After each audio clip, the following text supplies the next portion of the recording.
Hello' everyone, তো বহুত দিনৰ মূৰত তাইক লগ পালোঁ আৰু আহিলোঁ দুইজনী বজাৰ কৰিবলৈ বুলি, কিয়নো তাইৰো ঈদ আহি পালেহি আৰু মাজত বেছি দিন নাই আৰু আমাৰো বিহু আহি পালেহি। তো দুইজনী গ'লোঁ বজাৰ কৰিবলৈ বুলি বিশালত, কিন্তু গৈ পাই আমাৰ মেৰৰ চেল্ফি লোৱাতহে আমি ব্যস্ত।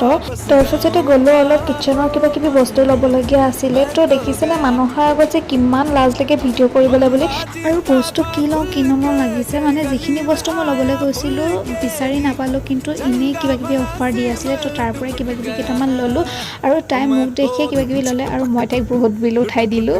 লগতে আজি মানুহ বহুত ভিৰ হৈছিলে, কাৰণ বিহু আহি আছে আৰু বিহুৰ কাৰণে বহুত মানুহ ভিৰ। আৰু দেখিছেনে বিশালত বজাৰ কৰা হ'ল, কিন্তু বেগৰ অভাৱত আমি এইফালে বজাৰ কৰা মোনাতে ভৰাই ল'বলগীয়া হ'ল। বিশালত বেগ নাই বুলি ক'লে আৰু আমাৰ বজাৰ কৰা মেলা হৈ গ'ল। তাইকো ক'লোঁ বাই বাই। তো ঘূৰি আহোঁতে মই মিঠাই লৈ আহিছিলোঁ, কিন্তু টেমা ৰসগোল্লা খাবলৈ একেবাৰে বেয়া আছিলে, স্পঞ্জি টাইপৰ। তো ভিডিঅ'টো ইমানতে এণ্ড কৰিছোঁ, বাই বাই।